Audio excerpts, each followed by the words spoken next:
Common side effects of AP Euro include confusion. Why does France keep making republics? Why are they all named Frederick?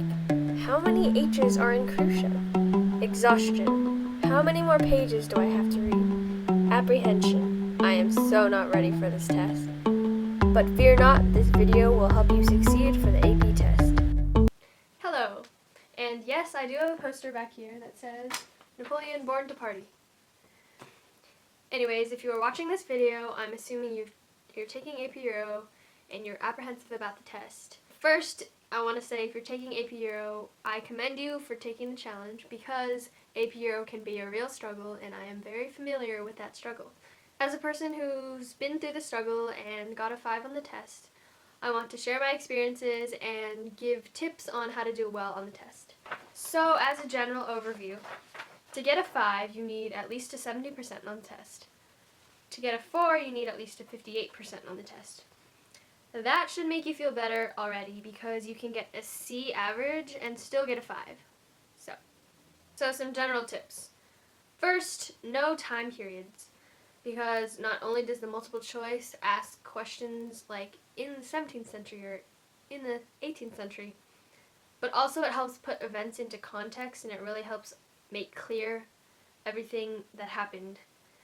Also, no art movements and examples from each art movement, because sometimes the free response asks questions about art movements and it's good to know examples to help prove your thesis. So on to the test.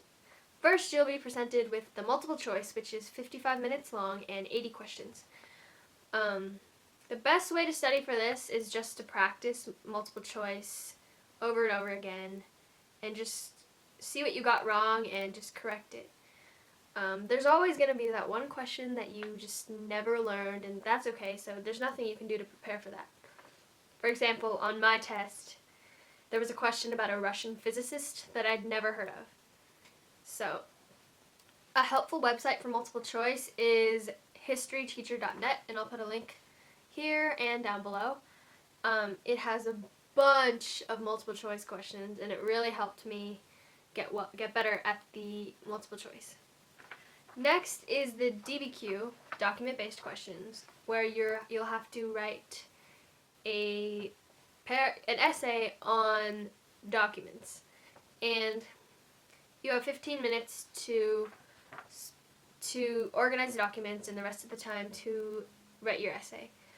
So, to prepare for this, I would take practice DBQs and practice splitting up documents into 3 categories within 15 minutes and just do that over and over again and you'll get really good at it. You don't have to actually write the essay when you're practicing. What I found more helpful is just in the 15-minute time limit to practice splitting up documents into 3 categories. For the point of view, that was always hard for me, but what I found helpful was saying, because this person is a Calvinist, it is not surprising that he thinks this, so just say because and it is not surprising. So then you have the free response question, or the FRQ, which is 70 minutes long for 2 essays. So I would suggest timing yourself so you have 35 minutes spent on each essay and 5 minutes preparation for each essay. You want to design your body paragraphs based on the question. So if the question is asking about social and political and economic stuff, you want to make 3 body paragraphs, 1 for social, political, and economic. And if the question only says social or political, you only need to do 2 paragraphs because that makes sense. It's also really important to analyze instead of just stating facts. Analyzing is actually more important than knowing the facts. Analyzing is when you say why the fact supports your thesis. To practice for the FRQ, just find a lot of practice prompts online and just keep doing essays and you'll just get better at it.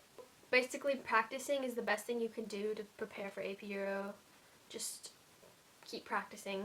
There's a score calculator that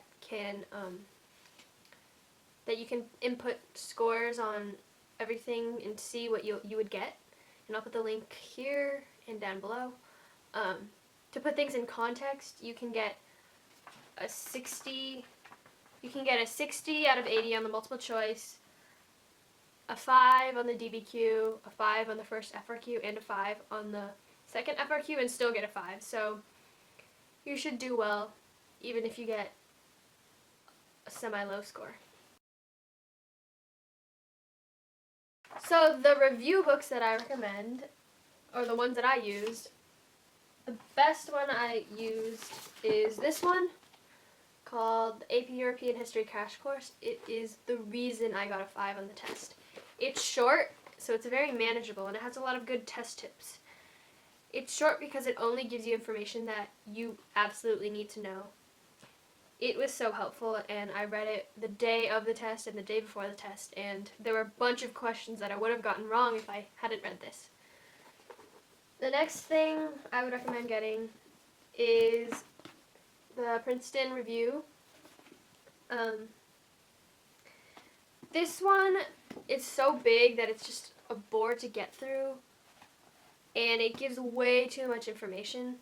But the reason it's good is because it has 2 practice tests in it, and it has a bunch of DBQ and FRQ practice. So what I would do in this book is take the practice tests, and also for DBQ practice, you can take the practice DBQ and practice splitting up documents into 3 sections.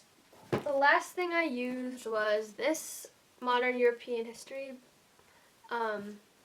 It's not aimed for the AP, so it isn't a really good AP study book, but it's good for in-class tests and really good for dates. So if you want to know what date something happened, it's really good for that.